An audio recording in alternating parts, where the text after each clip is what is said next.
Everybody ready to fight Allah for yourself and fight.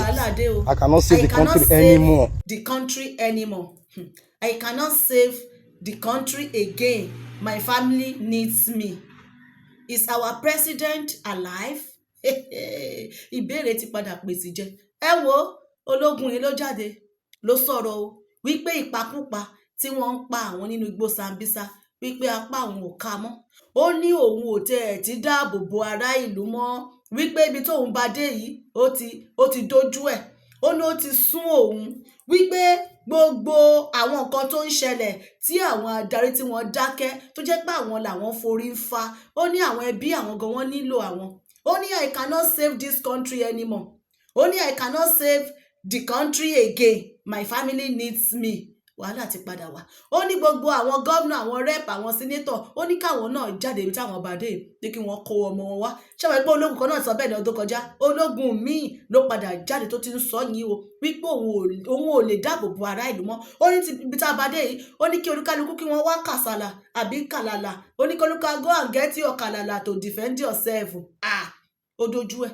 Ẹ wo bákan náà ní Sádíkù, ọ̀gá àwọn agbésùmọ̀mí tí ó lọ yàwọ̀ Kwara ní February 3rd ní Woro Kayama community tí wọ́n dúnbù àwọn baálé ilé tó lé nígbà níbẹ̀ tí wọ́n wá kó àwọn 96 tí wọ́n jí wọn gbé lọ. Àwọn ìyálé ilé, ìyàwó àtọmọ 96 yẹn ni 176 ni wọ́n kó wọn lọ.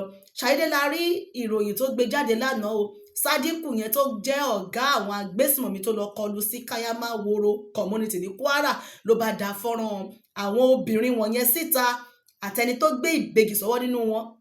Àánú arábìnrin tó gbé ìbejì sọ́wọ́ yìí ní orí ìdúró bẹ́ẹ̀ náà ni wọ́n ti ń fún ìbejì lọ́mú láti February.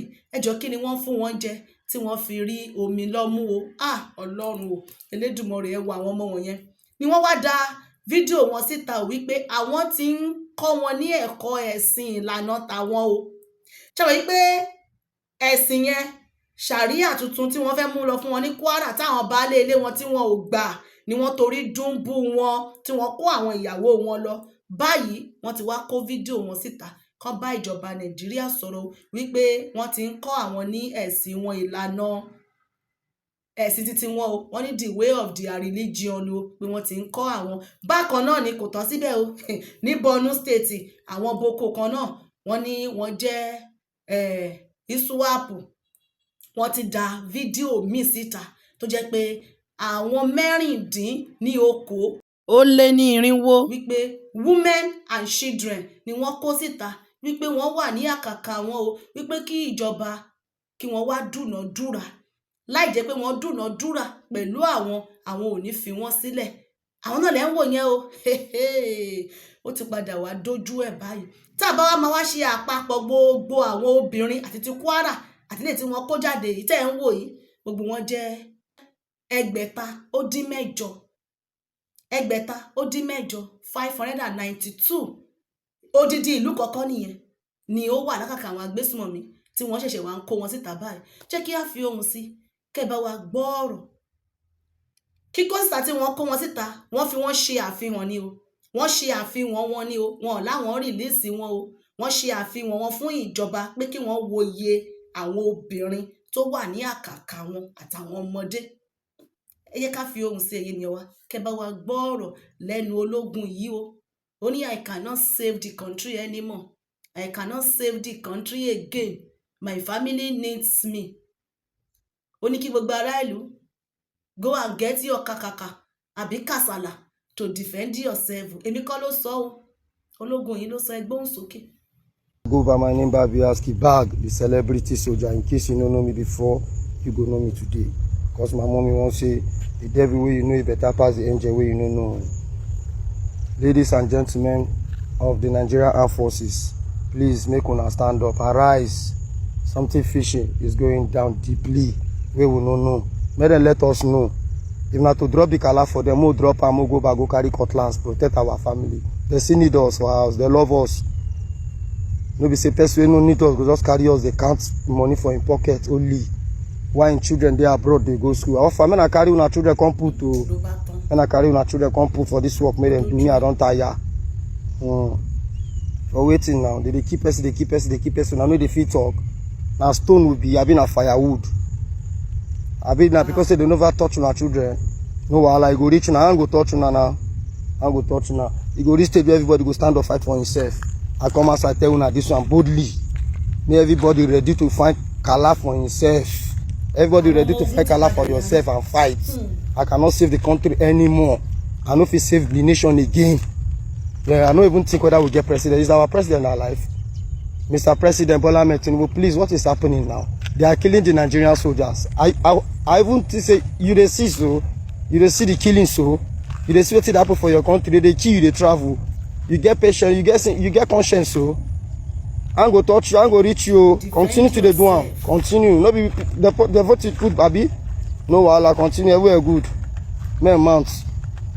Ẹ̀yin ènìyàn wa ṣé bá wa gbọ́ nǹkan tó lógun yẹn sọ wọ́n ní operation defend yourself ló wà ń tà báyìí Danjuma wọ́n ti sọ wọ́n ní go and defend yourself wo these people wọ́n ní they collude àbí ṣebí wọ́n sọ ń gbà yẹn ó dáa ǹjẹ́ kìí ṣe bẹ́ẹ̀ ni ọ̀rọ̀ ń lọ báyìí nígbà tí ológun bá sọ pé àwọn ò lè defend mọ́ àbí wọ́n ní àwọn ò lè dáàbò bo ara ìlú mọ́ wípé àwọn gan fúnra wọn àwọn fẹ́ dáàbò bo ara wọn àwọn fámílì àwọn gan wà ńlẹ̀ àwọn fámílì wọn gan wà ńlẹ̀ ṣé ẹ̀bi wọn ni nígbà tí wọ́n bá ti rí gbogbo kan tó ṣẹlẹ̀ ńbẹ̀ wọ́n ní this country what is going on wọ́n ní àwọn kò yí àwọn mọ́ wọ́n ní nǹkan tó ń ṣẹlẹ̀ wọ́n ní gbogbo ẹ̀ kò síbi tó gbà yí àwọn báyìí wípé torí wọ́n ní nǹkan kan ń ṣẹlẹ̀ tó fi ara hàn sí gbogbo ará ìlú wọ́n ní dín àjẹ́ndà wà wípé ibi tí ọ̀rọ̀ orílẹ̀-èdè yìí wà ń lọ báyìí lẹ́nu kólúkálukú gbàrà ẹ̀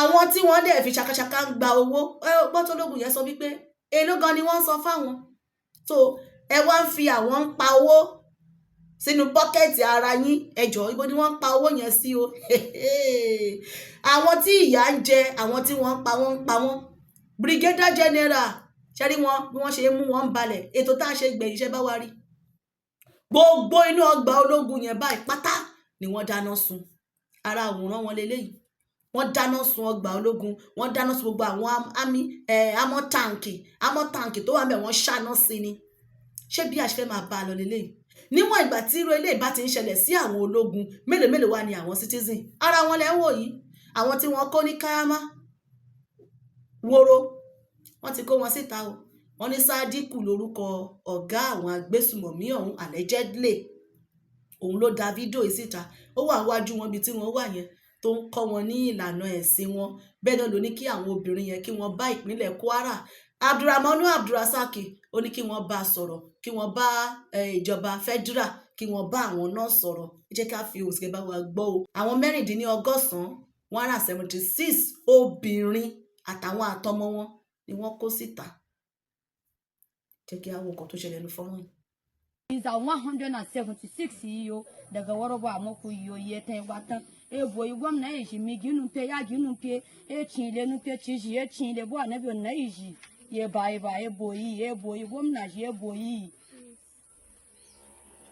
Assalamu alaikum warahmatullahi ta'ala wa barakatuh. Mambe kina na onke wa mase ai wa pingi soke wa se wa gon 167 wa gon 176 ambe wa se boy ga no kugwe boy plateau ga no buba no kugwe ne no kugwe gbenzi no kugwe no sindande no pingi ataja no pingi waka kuma ga wakugwa ga anya na Nigeria gbenzi no we order ka ma gbenzi no we order wai Kwara gbenzi no we order anya na ludanyanzi opportunity ga wakpa wage ambe ai wa weke pawado anya na wasi to wasi o ambe ampino ti ala we nyage o wa muzudo ona ga o last one ambe ge anya na ludanyanzi abwewa gwage gu poge anwe kiawa anya na ludanyanzi abwewa gwage gu poge an request ke pindi anya na apama ludanyanzi anabiyanzi apama atu wa bwe gwage gu anwa gbe we uble we imi poge ku we awala ke o amapo pingi anke we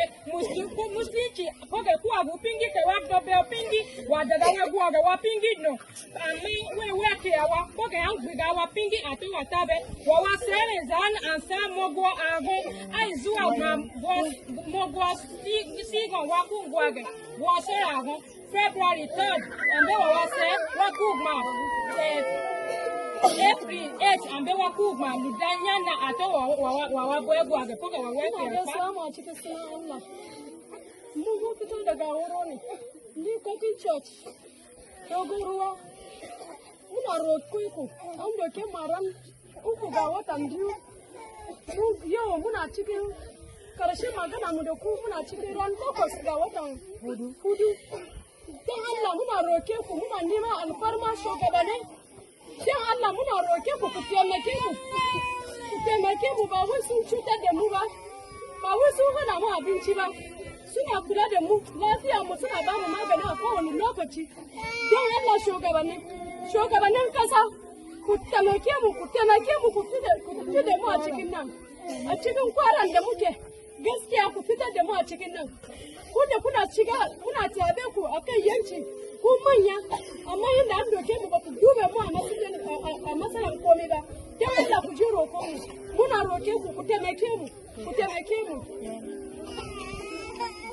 Assalamu alaikum wa rahmatullahi ta'ala wa barakatuhu. Mu ne aka ɗauko daga garin Waro mu 176. An ɗauko mu kwana 3 ga watan Turawa yau muna cikin na yana da kwana 8. Don Allah don annabi gwamnatin mu ta taimake mu da an kawo mu wurin gaba bugu ba zagi. Ba a hana mana abinci ba magani wanda bai da lahiya duka ana taimakon shi gabaki ɗayan mu ba wanda ya mutu ana duk wanda yana nan da lahiya shi kuma ba a hana mu abinci ba amma muna neman abubuwa kuma mun nema a wurin sun taimaka sun ba mu dama ta ƙarshe don Allah don annabi a taimake mu. Muna yan garin Kokosona an ɗauko mu kwana 20.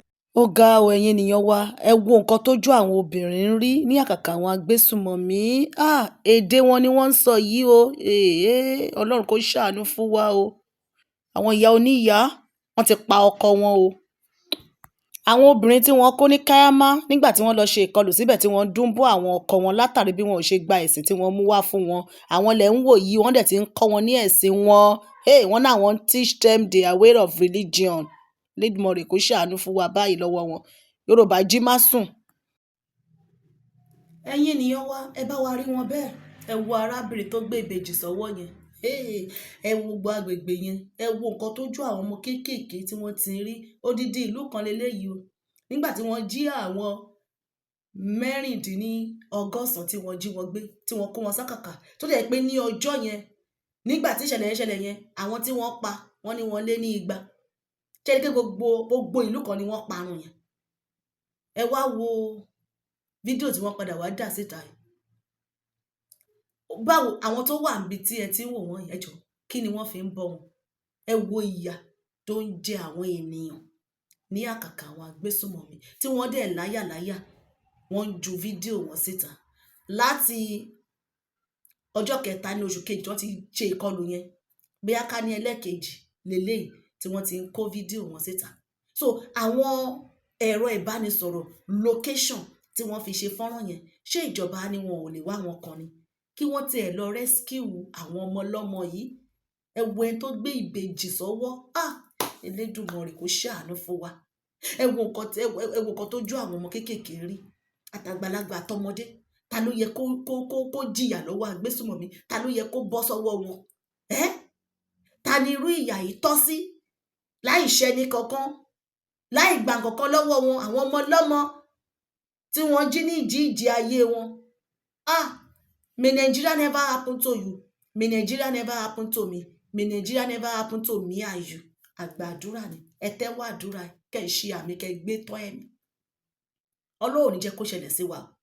àwọn tó ń ṣẹlẹ̀ sí iná ènìyàn ni wọ́n o bíi titi wa o wọn ò ṣe ẹnì kankan o wọn ò ṣe àwọn agbésùmọ̀mí yìí o nínú ìlú wọn ni wọ́n wá o dídá fi ní pé kí gbogbo wa ká fọwọ́sowọ́pọ̀ nìyẹn o.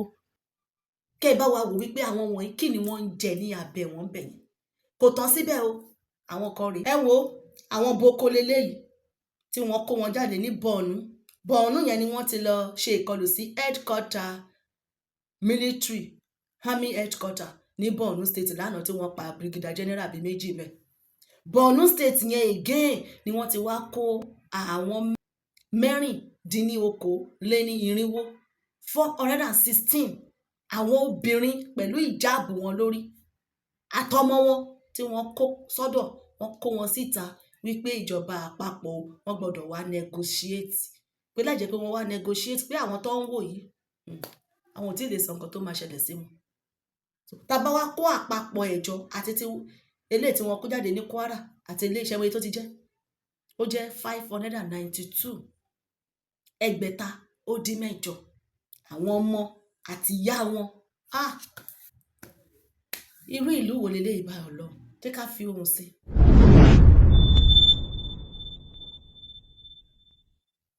Alhamdulillah wassalatu wassalamu ala rasulillah wa ba'd. Assalamu alaikum wa rahmatullah. Mune da jama'atu ahlus sunnati bid da'wati wal jihad a karkashin jagoranci Imam Abu Umaimat al-Muhajir hafizahullah. Wannan dai ba komai bane, mun taru ne anan domin gabatar da wasu abubuwa da daya biyu zuwa uku.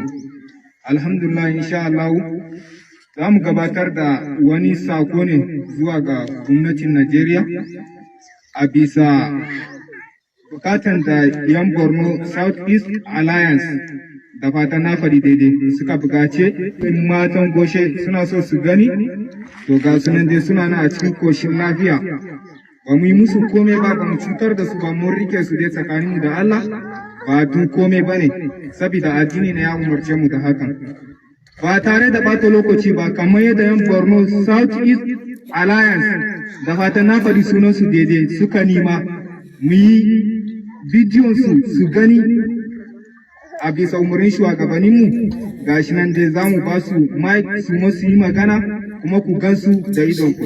Alhamdulillah ga sunan dai matan ga sunan zuwa ga Borno South East Alliance wanda suka nima musa baki a cikin al'amarin. Me za ki fara game da rukun da muka yi muku, kuma me ya bukatan ku zuwa ga gwamnatin ku na Najeriya? Da farko dai muna godiya ga Allah subhanahu wa ta'ala da ya sa muka zo wannan wajen. Alhamdulillahi mun gode, mu mutanen Goshe ne, daga garin Goshe ne wannan jarrabawa da kaddara ya same mu. To alhamdulillahi gashi nan muna nan cikin koshin lafiya da 'ya'yanmu da mata da kowa da sauran tsofinmu gabaki daya muna nan cikin koshin lafiya. Wanda ba su da lafiya alhamdulillahi sun dan ji rauni mara lafiya an yi musu magani an ba mu kulawa. Yaranmu wasu sun zo babu riga babu wando babu kaya an yi musu sutura alhamdulillahi, an ba wa 'ya'yanmu kayan sawa, an ba mu wajen kwanciya, ana ba mu abinci alhamdulillahi muna cikin kulawa. Wane kira za ki yi ga gwamnatin Najeriya bisa zaman ku a nan, kuma wane bukata ne kuka nima ta yadda Borno South East Alliance suka shiga tsakani? Wane kira za ki yi ga shugabannin ku? Za ki yi ambato shugabannin ku ɗaya biyu zuwa ku, da yake mu ba sunan su ma muka sani. To alhamdulillahi zaman mu dai anan babu matsala babu komai, sai dai kuma muna cikin tunani da kuma wasu tashe-tashen hankula saboda na rashi na 'yan uwanmu da muka yi, jirgi ya kakkashe mutane, wasu kuma abubuwa ya same su daban-daban. To muna cikin tashin hankali, muna cikin tunani, su da suke can suna cikin tunani, suna cikin tashin hankali, wasu ba su ma san muna raye ko ba ma raye ba, amma alhamdulillahi gashi za a yi bidiyo a tura musu.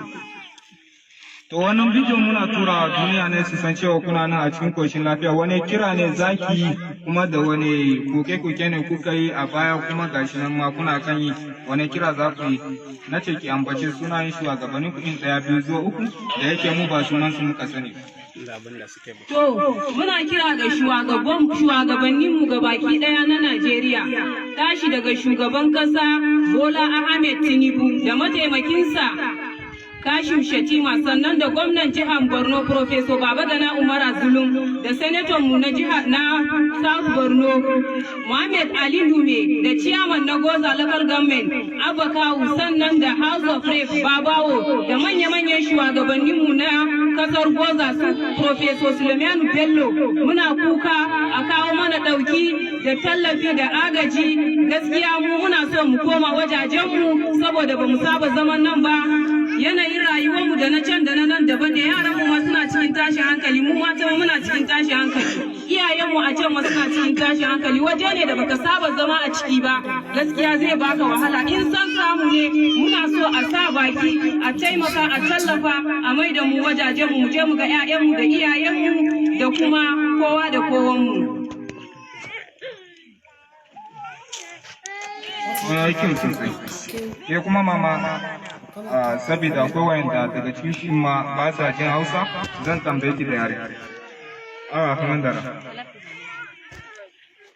Yanzu farkada kuwa da bagarnin ka shugaban kasar Wina da yake kumsirge kada ga hatar gaba daya yara yarwan wa tuga har wa dalan nuram da bakatira kuma abaga ku bayani yadda kyan kurin da num kenan insha Allah. Assalamu alaikum. Ban fata gira bam dina nutquna. To kuma kala da mashgil ban fata ganin cewa takiya zarham da arba makoshi lafiya. Tawarkam da coga duk ziga manga sida ba manga ko awa arba ga kulkum ban fata ganin da hunzra barna. To amma dikitin nagneya ban fata ganin duhna maba mun shugaba yarba kam da bakte makot bakwanina kam na gana ban kwahina makam da malkam dunum da mabarkaciya shugaba hinar hukum dina makam da nan tugam da ban kwata ganin kwan bajijira kuram da ku amma tunaniya kam da ku kam matunaniya amma kam tunaniyam da kalma zarfan sali ga takam duniya kalma iyaye na ino kam zamnam da amma kam da kwana dig sigmanga diga khabag manga zarfina alhamdulillah ya sam dal ban kwata ganinna to gashi nan marok zarfina alhamdulillah to ino makam da nan da adaba da mashgila shugaba hina mamman taimako kitra mara kam da dasina arfam ka kai makwana ka digit kam takiya mun shugaba mi jangil kam da ino makam da na ganam da in taimako da makwana ka digit makam hal ganam da shagra yanzu dai duk dai bayanan da muka yi ya riga da ya wadatar ba yawan bayani bane magana ɗaya biyu ma shikenan game da mutura. Ẹ̀yin ènìyàn wa ẹ bá wa rí wọn arábìnrin yẹn ṣe bẹ́ẹ̀ bọ́kọ̀ tó sọ alihamudulilayi náà ni wọ́n ń ṣe alihamudulilayi náà ni wọ́n ń ṣe níbi tí àyà kò wọ́n dé wọ́n ti ń sọ wípé gbogbo wọn bẹ́ẹ̀ ṣe ń wò wọ́n yìí o àkàkà wọn ni wọ́n wà o ìjọba gbọ́dọ̀ wá negotiate o tí wọ́n bá wá negotiate o àwọn ò mọ nǹkan tó máa ṣe ẹ wo ẹ̀yin tẹ́ ẹ bá gbọ́ Haúsá àbí tẹ́ ẹ kàn gbọ́ èdè wọn ní tátàtà jẹ́ ká rí lọ́dà comment section bí wọ́n ṣe interpret ẹ̀ báwa náà ṣe rí la ṣe mú wá yẹn o wípé Yorùbá ẹ jẹ́ ká dìde lójú oorun wa lábẹ́ ìṣèjọba ọmọ Yorùbá lélẹ́yìí tí ń ṣẹlẹ̀ o ṣe ẹ̀gẹ́ bó ṣe ṣẹlẹ̀ nígbà tí Jonathan yẹn tí Jonathan gan ṣó le tó léyìí àwọn ẹ̀yà wọ̀nyí sẹ́yìn wọn kì í fẹ́ kí ẹ̀yà míì kó jẹ àdarí nínú ìlú yẹn nígbà tá a ti wá rí bẹ́ẹ̀ kí wá ní nǹkan tó wá kù kí ìgbésẹ̀ olúwa yẹ ká gbé ìyẹn ni àwa ẹ̀yà tó kù wọn Nàìjíríà nǹkan tó fi ń ṣẹlẹ̀ sí àwọn ènìyàn àkóbá tó ń ṣe fún obìnrin tó ń ṣe fún ọkùnrin ẹ wá jẹ́ ká wá wò ní stéètì kan kì í ṣe kìkì àwọn eléyìí ni wọ́n dígbé ń bẹ̀ o àbí ti Kwara ṣé ọ̀gá gbogbo wọn ní oríṣiríṣi group by group a máa gbọ́ Mahmuda Lakurawa Boko kìíní kan oríṣiríṣi orúkọ ni wọ́n ní bọ́dẹ̀ ṣe ní oríṣiríṣi orúkọ yẹn ni wọ́n ní adarí lọ́tọ̀ọ̀tọ̀ so àwọn eléyìí báyìí àwọn tó wà lọ́wọ́ wọn ní stéètì àbí ní ibùbá wọn ṣàpẹ oríṣiríṣi ibùbá ni wọ́n ní wọ́n kọ́ kákàkiri sínú Nàìjíríà ẹ jẹ́ ká wá calculate ká ṣírò ẹ̀ wípé ẹ mọyì àwọn tó máa wà ní abẹ́ wọn wọ́n túbọ̀ ti pín gbogbo ìlú sọ́wọ́ àti kọ́lọ́ kó ṣàánú fún wa Yorùbá jí má sùn ẹyẹ nìyẹn wá jẹ́ ká rí èròǹgbà yín ní abẹ́ fọ́nrán ìjọba ìpínlẹ̀ Kwara wọ́n bá yín wí o Abdulrahmanu Abdulrasaq ṣé bí ẹ ṣe fẹ́ máa wò léléyìí gbogbo ẹ̀yin adarí lọ́balọ́ba níjòyè sínétọ̀ rẹ́ẹ̀pù ṣíámánù alága ìjọba ìbílẹ̀ ẹ wo àwọn ọmọ ẹ wo àwọn obìnrin ẹ wo ìyà tó ń jẹ wọ́n lábẹ́ àwọn agbésùnmọ̀mí ẹ̀yin ènìyàn wa a ò ní rìn lọ́jọ́ tí ebi ń pọ̀ náà o a ò ní bọ́ sí wọn lọ́wọ́ tọmọtọmọ o may Nigeria never happen to you may Nigeria never happen to me may Nigeria never happen to me and you àgbàdúrà ni a ò ní dààmú. Ẹ bá wa subscribe sórí YouTube channel wa Àṣàkẹ́ TV show, Àṣàkẹ́ TV news. Ẹ bá wa subscribe, ẹ máa bá wa pín ètò wa, jẹ́ ká rí èròǹgbà yín ní abẹ́ fọ́nrán yín. Àwọn ìròyìn wa àjàǹbalẹ̀ bó ṣe ń lọ lọ́wọ́lọ́wọ́ tá a mú wá fún wa lórí Àṣàkẹ́ TV news. Ẹ máa bá wa pín tẹ́ ẹ bá ti rí, ẹ máa bá wa kà á láti lè mọ bí a ṣe ń kọ èdè Yorùbá. Ka èdè Yorùbá ó ṣe pàtàkì, èdè wa ò ní parun. Èdè Yorùbá ó ti gbayì lágbàáyé, èdè Yorùbá ó ti gbayì gidi. Tó bá yá gan báyìí gbogbo àgbáyé èdè Yorùbá ni wọ́n á máa lò. A ò ní dààmú o. Èmi náà lọmọ yín, ọ̀rẹ́ yín, olólùfẹ́ yín, àbúrò yín, Àṣàkẹ́ TV show. Dúdú àgbèwà láṣẹ Èdùmàrè.